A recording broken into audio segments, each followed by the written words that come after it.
Ne l'appelez pas madame, elle préfère Nana. 2 syllabes pour un destin hors norme. 2 syllabes pour celle qui a été députée européenne de 1990 à 1994, côtoyer les grands de ce monde, de Martin Luther King au couple Clinton, ou encore Elisabeth II mais qui n'a pas souhaité regarder le couronnement de son fils, Charles III, le 6 mai dernier. Les bisbilles familiales d'outre-Manche chagrinent celle qui se définit comme une pacifiste. Conversation avec une vraie star qui n'a rien d'une diva. Gala, vous avez décidé de dire adieu aux tenues de scène qui vous ont accompagné au cours de vos 65 ans de carrière. Cela n'a pas été une décision facile à prendre? Nana Mouskouri, je n'avais jamais voulu mais nous séparer jusqu'ici. Elles m'ont accompagnée toute ma vie. Elles sont faites de mes peines, de mes douleurs, de mes joies, de mes larmes et de mes colères aussi. Un jour, je vais partir, peut-être dans pas longtemps. Mais on part tous un jour quelque part, n'est-ce pas? Alors je me suis dit, pourquoi ne pas les vendre pour une cause? J'avais déjà donné un spectacle à l'Opéra de Paris pour la Fondation des Hôpitaux avec Madame Chirac, j'ai souhaité poursuivre avec Madame Macron. Je l'ai rencontrée par l'intermédiaire d'une amie grecque. J'ai beaucoup d'estime et de respect pour elle. Pour le président aussi. Je la trouve sympathique, je trouve le couple bien, je les admire. Gala, où étaient rangés tous ces trésors? M, dans un appartement en région parisienne. Je l'ai acheté en 1962 avec le cachet de mon premier disque d'or en Allemagne. J'y ai habité au début de ma carrière et au fil des années.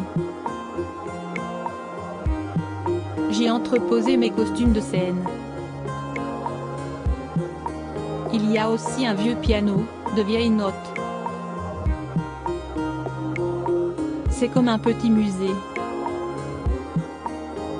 Gala, vous partagez votre vie entre la Suisse, la Grèce et la France, où se trouve votre cœur? S'il se passe quelque chose en France, je tremble.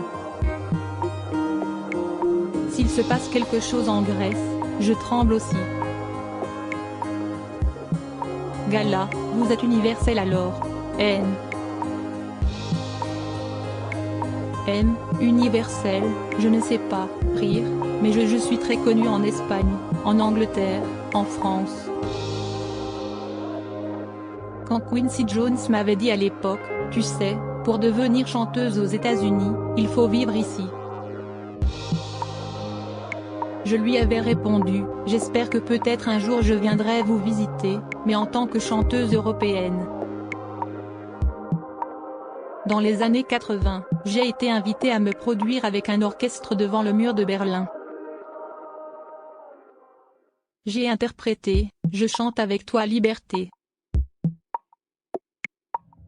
Cela fait partie des grandes émotions de ma vie. Et je ne veux pas me vanter, mais bon, je suis aussi multimillionnaire, en disques, note de la rédaction, en Chine. Gala, parmi les pièces que vous mettez aux enchères, certaines doivent être plus chargées d'émotions que d'autres. Chaque robe a son histoire. La seule chose dont je n'ai pas pu me séparer, ce sont les robes de Purspook pour Louis Ferraud que j'ai portées quand j'attendais mes enfants Nicolas, 55 ans, et Hélène, 53 ans. Ils ont souhaité les garder. Pour les autres tenues, je suis contente qu'elles soient vendues pour une cause. Et je serai présente le jour de la vente, ainsi je pourrai voir les personnes qui vont les acheter. Gala, choisir ces robes a dû vous faire replonger dans votre passé, quel regard portez-vous sur votre vie? J'ai eu beaucoup de chance dans ma vie. non seulement pour ce qu'il m'est arrivé. J'ai été choisi, vous savez, si est une grande responsabilité. Gala, vous avez l'impression que vous étiez destiné à une telle carrière? N. M. Oui, que c'était prévu, mais c'était à moi aussi d'être à la hauteur. J'ai très vite eu mon producteur, qui est devenu bien plus tard à mon mari. Il m'a toujours aidé à faire des choses qui aient du sens. Mon ami le poète grec et auteur, Nikos Gatso de 20 ans mon aîné, qui m'a écrit beaucoup de chansons, parlait beaucoup de vérité, de l'importance de bien se connaître.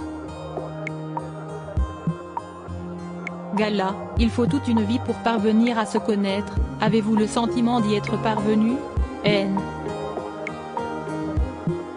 Monsieur, je pense que je vais apprendre jusqu'à la dernière minute. Et puis, j'étais une admiratrice de Maria Callas. J'ai eu la chance de la rencontrer dans un club à Athènes où elle venait de temps en temps dîner. Elle me demandait toujours d'interpréter de vieilles chansons grecques. Un jour, elle a voulu savoir pourquoi je chantais. Je ne sais pas, mais quand je ne chante pas, j'ai l'impression que je ne vis pas. Chanter me donne une existence. Je lui ai confié que mon professeur de chant considérait que je n'étais pas prête pour embrasser une carrière dans la musique classique. Elle m'a répondu alors, « Écoute, ce qu'on fait dans la vie n'a pas d'importance. C'est pourquoi et comment on le fait qui compte. » Ce conseil ne m'a jamais quitté. Gala, avez-vous arrêté complètement la scène? N. M. Non, non, non, j'ai essayé de partir et j'ai compris que je ne pouvais pas arrêter. Fin 2019, j'ai été opérée d'une péritonite, c'est étrange non, à mon âge. J'ai recommencé à chanter un peu. Et le Covid est arrivé. Depuis, je n'ai chanté qu'une fois lors de la soirée hommage formidable à Aznavour, au Dôme à Marseille, le 21 mai dernier, note de la rédaction. Maintenant, je n'ose pas recommencer. Mais j'ai promis de chanter pour la Fondation des hôpitaux et de chanter en Grèce également. Gala, travaillez-vous votre voix tous les jours? N. M. Non, mais j'aime chanter a cappella notamment des chansons grecques. Et je fais un peu de vocalise. J'ai des dizaines de chansons dans la tête. Je m'intéresse beaucoup aux textes, ceux de Johnny Mitchell, Bob Dylan ou Leonard Cohen. Si je suis témoin d'un événement dans la rue, je ne sais pas pourquoi, je le relie tout de suite à une chanson. Je vois la vie à travers le prisme des chansons. Vous ne pouvez pas savoir combien de fois j'ai chanté, le nombre de concerts, de voyages que j'ai faits.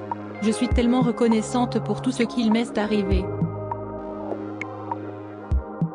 Et vous savez, je suis passée par un cancer du pancréas. Gala, on ne le savait pas. NM, oui, je n'ai jamais voulu en parler. C'était en 2015, je revenais d'Australie, j'ai suivi une chimiothérapie qui a duré 8 mois. Je suis optimiste, je sais qu'il ne faut jamais baisser les armes quand on est malade, il faut vraiment lutter contre. Gala, et puis vous avez un très bon médicament à vos côtés, votre mari André Chapelle? N. Monsieur, oui c'est vrai. On s'est marié en 2003, face à l'insistance de Jean-Claude Brialy, mon grand ami et témoin. C'est lui qui avait fixé la date, un lundi, son jour de relâche au théâtre. Avec André, on se connaît depuis 1964, il est devenu mon producteur. Si je ne l'avais pas eu, je n'aurais pas fait tout ce que j'ai fait. On est toujours amoureux. Quand il est là, je suis bien. J'ai peur de le perdre. Et c'est la même chose pour lui. Et puis, nous partageons ce même amour et ce même respect pour la musique et le travail. Je suis très heureuse de l'avoir trouvé. Ou est-ce lui qui m'a trouvé, je ne sais pas. Vente Nana Mouskouri, mes robes de scène. La totalité des lots sera exposée en accès libre à Paris, à la galerie Sabine Bayasli, 99 rue du Temple, Paris 3e, à partir du mercredi 14 juin. Catalogue de la vente dirigé par Maître Jacques-Philippe Ruellan, www. Sevruellan.com. Possibilité d'enchérir en ligne le jour de la vente sur la plateforme Interenchères. Comme cet article est à retrouver dans le Gala N degré 1564, disponible dans les kiosques ce jeudi 1er juin 2023. Crédit photo, Béant Christophe Clovis.